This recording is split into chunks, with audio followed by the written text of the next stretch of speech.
असेही सुरस अवीट पवित्र गोड श्रीराम कथा. जवळजवळ 13 वर्षांनी किशोर पाटलाच्या माध्यमातून चाळीसगावकरांच्या दर्शनाचा रामकथेच्या संबंधाने लाभ झाला. अतिशय सुंदर नियोजन केलं. जसा एखादा श्रीमंत बाप एकुलत्या एक लाडक्या लेकीच्या लग्नाला करतोय, अगदी तसं नियोजन किशोर पाटलांनी केलं. काटकसर नाही, भागवा भागवी नाही. अतिशय सुंदर सौंदर्य या ठिकाणी प्राप्त झालं बरं का बापू. महाद्वारात पाऊल टाकला की वाटतं कृष्णाच्या द्वारकेत आलो. म्हणून किशोर पाटलांना धन्यवाद देतोच, पण त्यांच्या विनंतीला मान देऊन आपण सर्व मायबाप श्रोते प्रथम दिवशीच उपस्थित राहून त्यांच्या कार्यक्रमाचं सौंदर्य वाढवल्याबद्दल किशोर पाटील आणि त्यांचे सर्व संयोजक सहकारी मित्र या सर्वांच्या वतीनं श्रोते मायबापालाही धन्यवाद देतो. ज्या ग्रंथावर आपणाला बोलायचं आहे त्या ग्रंथाचं नाव तुलसी रामायण सर्वांना माहिती आहे. एक दुसरं नाव आहे रामचरित मानस. रामाचं चरित्र योग्य श्रोता मिळेपर्यंत शिवजींनी आपल्या मनात ठेवलेलं आणि योग्य श्रोता पार्वती मिळाल्यानंतर प्रगट केलं, म्हणून नाव रामचरित मानस. दुसरा एक त्याच्यामध्ये भाव आहे. मानस सरोवराची उपमा या ग्रंथाला दिली, पण मानस सरोवर उपमेला कमी पडतं. कारण मानस सरोवरामध्ये स्नानासाठी जावं लागतं, हे मानस भक्ताच्या घरी येतं. एक फरक, मानस सरोवरामध्ये पाणी आहे, इथे सिद्ध संताची वाणी आहे. मानस सरोवरामध्ये विहार करणारे राजहंस आहे, इथे आनंद उपभोगणारे परमहंस आहे. मानस सरोवरामध्ये स्नान करताना अनवधानाने पाय घसरला तर बुडण्याची भीती आहे, इथे अन्ना 7 दिवस जो बुडाला त्याचा बेडा पार आहे. म्हणून यथार्थ नाव आहे रामचरित मानस. त्या ग्रंथावर आपणाला 7 दिवस चिंतन करायचं आहे. पहिला प्रश्न निर्माण होतो, असा कोण आमच्या देशात आहे की ज्याला रामायण माहिती नाही? लहान मुलांपासून थेट म्हाताऱ्या माणसांपर्यंत प्रत्येकाला रामकथेची पूर्णपणे कल्पना आहे. आज नाही, पण 1-2-3 दिवसांनी तुम्हाला या गोष्टीचे अनुभव येतील. तुम्ही घाईघाई रामायण ऐकण्याच्या उद्देशानं निघाल तेव्हा तुमचा 17-18 वर्ष वयाचा तरुण मुलगा विचारेल, का जा रहे पिताजी? रामकथा सुनने जा रहा हो बेटा, 40 गाँव. वही रामकथा ना जो 5 साल पहले टेलीविज़न पर दिखाई दे रही थी, वही तो कमाल करो पप्पा, उसमें क्या सुनने का है? वो तो कथा हम हमको यहाँ बता देते हैं. बताओ बेटे. देखो पिताजी, अयोध्यापति महाराज दशरथ जी को 4 बेटे राम लखन भरत रिपुसुदन. बड़े बेटे राम जी को राजगद्दी मिलने वाली थी, राजगद्दी छीन ली. कई माँ ने भरत बेटे के राम जी को वनवास जाना पड़ा. उनके साथ भाई सीता लखन सीता का हरण तलाश करते प्रभु आगे सुग्रीव के साथ मित्रता सेतु बंधन, रावण को मार डाला. अयोध्या में आए तो राम राज्याभिषेक हुआ. तो 1 मिनट के अंदर समाप्त होने वाली ये श्री राम कथा कितने सालों से चली आ रही, चल रही और चल रहेगी. इसका मतलब यही होता है कि राम कथा केवल ऐतिहासिक घटना नहीं, हर आदमी के घर की कथा आणि राम कथा आहे. जीवनामधल्या सर्व प्रश्नांची उत्तरं म्हणजे रामायण आहे. असा एकही प्रश्न नाही की ज्याचं उत्तर रामायणात नाही. राजानं प्रजा कशी सांभाळावी इथपासून पतीनं पत्नी कशी सांभाळावी इथपर्यंतच्या सर्व प्रश्नांची उत्तरं. तो दृष्टांत तुम्हाला माहिती आहे. रेल्वे स्टेशनवर एक महात्मा बसलेला रामायण वाचण्यात तल्लीन झाला. तिथे सुशिक्षित पती पत्नी स्टेशनवरती रेल्वेत बसण्यासाठी आले. त्यातल्या पतीनं विचारलं, क्या पढ़ रहे महात्मा जी? राम कथा. अरे कितनी किताबें दुकान में आई हुई पुरानी किताब पकड़ के रखी आप लोगों ने. देखो साहब, आपको जो कुछ पढ़ना है वो पढ़ो, हम तो जिंदगी भर रामायण ही पढ़ेंगे. पढ़ो, दूसरा क्या करोगे पुराने लोग. असं म्हणून साहेब पाणी प्यायला गेले. पत्नी पाणी प्यायला नळावर. इतक्यात गाडी आली. रेल्वे उभी राहिली. साधू उठला, त्याला जागा मिळाली. मांडी घातली, रामायण वाचायला सुरुवात केली. रेल्वे निघाली. पण 5च मिनिटात एक डब्यातलं वरडायला लागलं, गाडी थांबवा, गाडी थांबवा, गाडी. आता तिथे सुविधा असते हं. रेल्वे स्टेशनच्या गावची माणसं असल्यामुळे सगळी माहिती आहे तुम्हाला. खतरे के लिए जंजीर खिचिए, खतरा ना होणे पर जंजीर खिची, तो 250 रुपये दंड या 6 महिना तक कैद, काय असेल ते भानगड. मग ते साखळी ओढली, गाडी थांबली आणि त्या साधूचं लक्ष गेलं तर साखळी त्या साहेबानं ओढली होती. जो साहेब 40 गावच्या स्टेशनवर म्हणत होता, क्यों रामायण पडते हो. साधूनं विचारलं, का गाडी थांबवली साहेब. तुझ्यासोबत बोलत बसलो, बायको गेली नाळ्यावर पाणी प्यायला, इतक्यात रेल्वे आली, मी घाईघाईनं बसलो, पण आता लक्षात आलं बायको 40 गावलाच. वाईट नाही वाटणार ना साहेब. काय एक दिवस जर रामायण ऐकलं असतं आयुष्यात एकदा जीवनात, तर साखळी ओढावी लागली नसती. म्हणजे याचंही उत्तर रामायणात आहे साहेब. रामचंद्राने बसताना सीतामाईला आधी बसवलं नावेत, मग राम बसला. एवढं जर ऐकलं असतं आयुष्यात तर बायको आधी बसवली असती आणि दंड्याला का होईना उभा लटकून गेला असता, तुला साखळी ओढावी लागली नसती. बस जिंदगी के हर सवालों का जवाब. जीवनामधल्या सर्व प्रश्नांची उत्तरं म्हणजे रामकथा आहे. आणि आज त्या गोष्टीची नितांत गरज आहे. हिंदुस्तान अखंड ठेवायचा असेल तर आधी महाराष्ट्रात अखंडता पाहिजे. आणि महाराष्ट्रातली एकी टिकवायची असेल आधी आमच्या जिल्ह्यात एकता पाहिजे. जिल्ह्यातली एकता टिकण्यासाठी आधी आमच्या तालुक्यात एकी पाहिजे. तालुक्यातली एकी टिकण्यासाठी आमच्या गावात एकी पाहिजे. गावातली एकी टिकण्यासाठी आधी घरात एकी पाहिजे.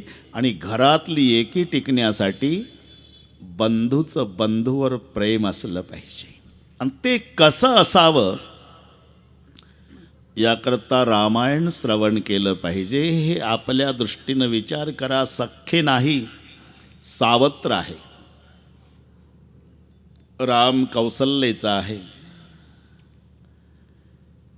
लक्ष्मण सुमित्रेचा आहे, भरत कैकईचा आहे. पण सख्या मातेचा संबंध तोडला सावत्र बंधूसाठी, त्याचं नाव भरत आहे. हे बंधू प्रेम लक्षात घ्या. अजून 1-2 मिनिट. राज्याभिषेक सोहळा पहिला कुंकुम तिलक केला वसिष्ठजींनी, जय जयकार झाला, अयोध्या नाचू लागली, आनंद आवरेना. 14 वर्षानंतर वनवास संपल्यानंतर रावण मेल्यानंतरचा हा सोहळा राज्याभिषेकाचा. पण त्या आनंदाच्या प्रसंगी हनुमानजीला एक महत्वाची व्यक्ती दिसेना, भरतजी. अरे रामचंद्राचा राज्याभिषेक आहे आणि भरतजी स्टेजवर नाही. म्हणून हनुमानजी शोधत होते. शोधत शोधत सिंहासनाच्या मागे हनुमानजी गेले आणि मागचं दृश्य पाहिलं. हनुमानजीच्या डोळ्याला धारा लागल्या. काय होतं? पुढे प्रजा नाचत होती आणि मागं सावत्र भाऊ भरत आपल्या भावाच्या डोक्यावर छत्र धरून खाली मान घालून हुंदके देऊ देऊ रडत होता. कोड सुटेना हनुमानजीला. भरतजी, आज पूरी पब्लिक खुशी मना रही है, नाच रही है, आप रो रहे, सामने चलो ना. रडतानाच उत्तर दिलं, अण्णा हनुमान, सच कहो भगवान के सामने दुनिया में केवल पुण्यवान जाते हैं, पापी नहीं. आप पापी है, मेरे जैसा पापी तो दुनिया में नहीं. हनुमान, ये पापी का जन्म नहीं होता तो भैया 14 साल वनवास नहीं जाता. इस पापी का जन्म नहीं होता तो भाभी को लंके चुरा के नहीं ले जाता. इस पापी का जन्म नहीं होता तो लखन भैया को शक्ति नहीं लगती. इस पापी का जन्म नहीं होता तो मेरे पिता नहीं गुजर जाते. पापी का जन्म नहीं होता तो 3 माता विधुर नहीं बनती. अयोध्येमध्ये दुःखाच्या समुद्रात लोटून देण्याकरता हा पापी जन्माला आला. काय तोंड दाखवू म्हणतो दादाला, मी मागच ठीक आहे. डबडबल्या डोळ्यानं हनुमानजी पुढे येतात. सिंहासनावर विराजमान झालेल्या रामचंद्रजीच्या कानाजवळ आपलं तोंड नेऊन दबक्या आवाजात विचारतायत, प्रभुजी, क्या हनुमान ऐसी खुशी की अवसर पर एक व्यक्ति की याद है क्या आपको? कौन? आपके भाई भरत। अरे हाँ, भरत नहीं दिखा दे रहे हनुमान, कहाँ गया मेरा भरत? तुमच्या मागं उभा आहे मालक, डोक्यावर छत्र धरलं, खाली मान घालून रडतोय, हुंदके देऊन रडतो. मी विनंती केली पुढे चला, तर रडून म्हणाले भरतजी, देवाच्या समोर पुण्यवान जातात, पापी नाही. या पाप्याचा जन्म झाला म्हणून दादा वनवासात गेला, हा पापी जन्माला आला म्हणून माझ्या वहिनीला रावणाने चोरून नेलं, हा पापी जन्माला आला म्हणून लक्ष्मणाला शक्ती लागली, या पाप्याचा जन्म झाला म्हणून माझ्या 3 माता विधवा झाल्या, एवढं दुःख देण्याकरता या पाप्याचा जन्म काय तोंड दाखवू म्हणतो दादाला मी. त्याला मागच राहू दे, मागच राहू दे हनुमंता. तुम्ही एवढे निर्दयी झाला का प्रभू? नाही. मग त्याला मागच का राहू द्या म्हणता? काय करतो भरत माझा? अहो तुमच्या डोक्यावर छत्र धरलं आणि खाली मान घालून हुंदके देऊन रडतो. वाटल तेवढं रडू दे हनुमंता, त्याला वाटल तेवढं रडू दे, पण माझ्या भरतासारख्या बंधूचं छत्र रामाच्या डोक्यावर आहे म्हणून आज राम अयोध्येचा राजा आहे. अरे त्याचं छत्र नसलं तर मला कोण विचारते? ही बंधुप्रेम ऐकायचं आहे आपणाला, मनोरंजन नाही, करमणूक नाही.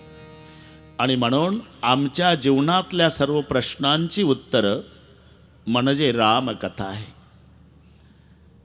त्याच्यासारखा आनंद नाही.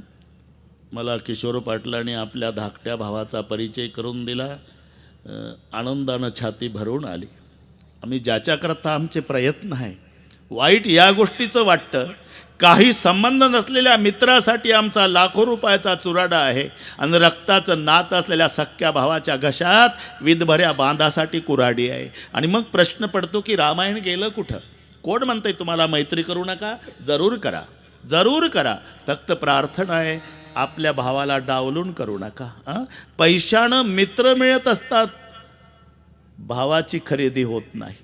आणि भावाचं प्रेम मित्र देऊ शकत नाही. परिस्थिती आहे, कल्पना करा, तुम्हाला नोकरी आहे, तुमची परिस्थिती चांगली आहे, तुमचा भाऊ अशिक्षित आहे आणि तुमच्या पत्नीनं सांगितलं त्या अशिक्षित भावासोबत संबंध ठेवायचा नाही म्हणून तुम्हाला संबंध तोडावा लागला. 10 वर्ष झाले बोलत नाही, त्याला मुली आहे 2-4. त्याची मुलगी आजारी पडली, मोलमजुरी करणार बंधू, गाठी गाठीचं धोत्र, फाटकी बंडी, मळकटलं पागोट, चपला नाही पायात, 40 गावला आला खेड्याहून, स्टँडवर उभा आहे, कारण डॉक्टरनी 200 रुपये सांगितले औषधाला आणि ते तिकीटाला पैसे नाही म्हणून चालत आलं. आणि तुम्ही बुलेटवर आला, तुम्ही स्टँडवर पानाच्या टपरी पुढं 200 रुपयाच्या गुटक्याच्या पुड्या मित्रांना खाऊ घालता आणि हसून गप्पा चाललेल्या आहे. आणि हा भाऊ लेकीसाठी 200 रुपये नाही औषधाला म्हणून एका मारवाडी समाजाच्या सेठजीच्या पायावर डोकं ठेवलं. 80 वर्षाचे सेठजी, काळी टोपी, चष्मा. का रे बाबा, का पाया पडतो? मी काय देव आहे का? माझी मुलगी आजारी आहे सेठजी, 200 रुपये औषधाला पाहिजे. मी तिकिटाला पैसे नाही तर चालत आलो, तेवढी 200 रुपयाची सोय करा सेठजी. आणि माझी लेक जगली ना तर पांडुरंगासारखं जन्मभर तुमचं भजन करील. 200 रुपये. आणि हा भाऊ 200 रुपयाच्या गुटक्याच्या पुड्या खाऊ घालतो मित्राला. हे दोन्ही दृश्य डोळ्यापुढे आणा. 10 वर्ष झाले बोलत नाहीत तुमच्यासोबत, पण एवढ्यात तुम्हाला जर कोणी आईवरून सीवी दिली, मित्रांना वाईट वाटत नाही. ते गुटक्याच्या पुड्या चघळण्यासाठी टोळकं गोळा झालेला आहे. त्यांना माहीत आहे याची आई वेगळी ना आपली आई वेगळी. पण 10 वर्ष झाले तुम्ही भावासोबत बोलत नाही, फाटक्या कपड्याचा असू द्या, पण तुम्हाला आईवरून दिलेली सीवी त्यानं ऐकू द्या, वाघासारखा पळत येईल आणि सीवी देण्याचा थोबाड फोडल का? दोघाची माय एक आहे, हे प्रेम मित्र देत नाही.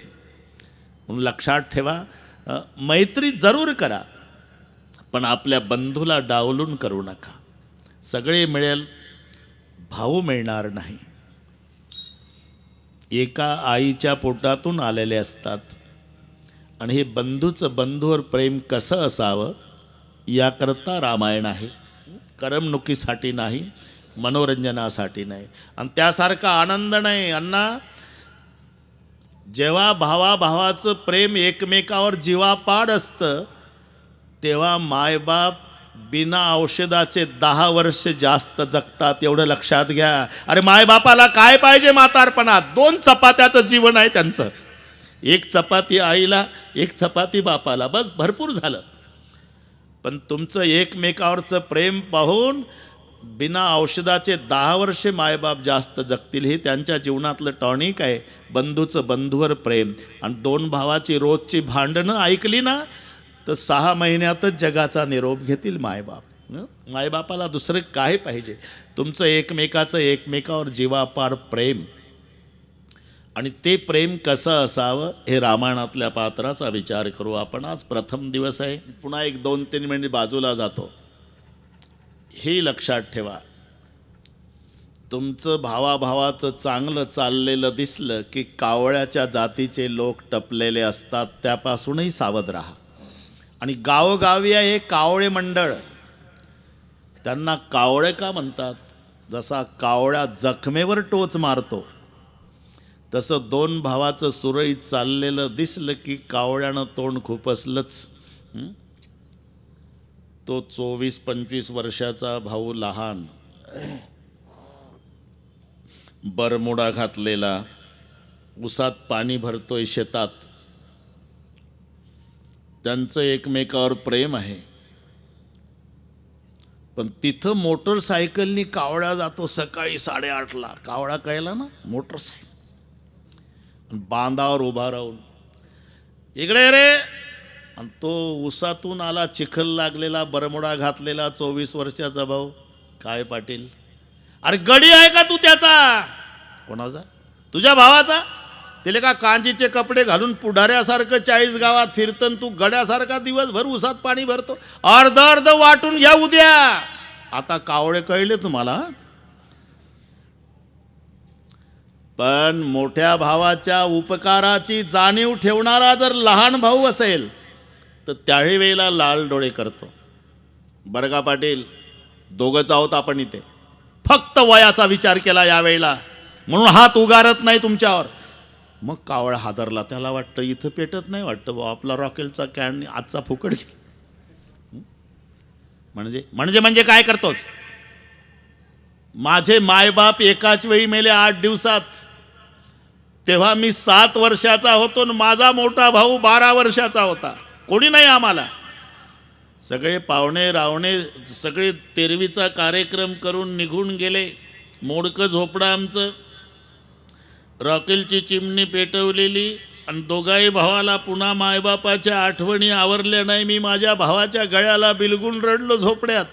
माझा 12 वर्षाचा भाऊ म्हणाला, रडू नको बेटा, रडू नको. आपल्यावर दुःखाचा डोंगर कोसळला. मला नाही शाळा शिकता आली पण तुला शिकवतो.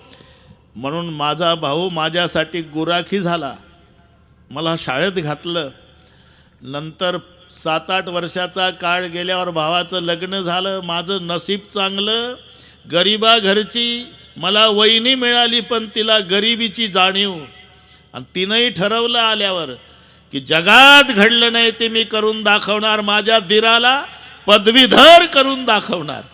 म्हणून माझ्या वहिनीनं धुणी भांडी केली आणि माझ्या भावानं गुरं वळली. पुन्हा शहरात घातलंय मला जाणीव होती मायबाप मेले, पण माझी वहिनीन माझा भाऊ ही मोलकरीन झाली, तो गुराखी झाला. कोणासाठी? केवळ माझ्यासाठी.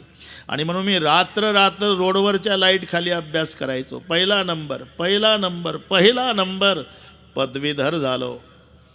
आणि जेव्हा घरी आलो, मायबापाच्या पायावर डोकं ठेवून दर्शन घेतात मुलं, तसं मी वहिनीच्या आणि भावाच्या पायावर डोकं टेकून दर्शन घेऊन सांगितलं, दादा वहिनी, आता माझ्या इतका शिकलेला कोणी नाही गावात. पदवीधर झालो तेव्हा दोघाच्याही डोळ्याला धारा लागल्या. आणि माझ्या वहिनीला भाऊ म्हणाला, बघ तू धुणी भांडी केली, मी गुराखी झालो, पण भावानं नाव कमावलं माझ्या. आता याला मोठी नोकरी लागल, आता आपलं पांग फेडल. म्हणून माझी वहिनीन माझे भाऊ सगळीकडे फिरले, प्रयत्न केला, पण गरिबाचं कोणाला काम झालं नाही, करता आलं नाही, नाईलाज झाला. आणि पुन्हा दारे धरायला लागलो. त्याला काय करेल माझा भाऊ? आणि तू लागला सांगायला, हे बघ, उदयती यदि भानु पश्चिमे दिक विभागे. कदाचित एखाद्या दिवशी पूर्वेला होणारा सूर्याचा उदय चुकून पश्चिम दिशेला होईल, ही घटना घडेल. पण मला उपकाराची जाणीव असल्यामुळे शेवटच्या श्वासापर्यंत माझ्या वहिनीला आणि भावाला विसरणार नाही. याला बंधू प्रेम म्हणतात. म्हणून ही सगळी सावत्र बंधूची पात्र डोळ्यापुढे आणा. रामायण त्यासाठी ऐकायचं आहे.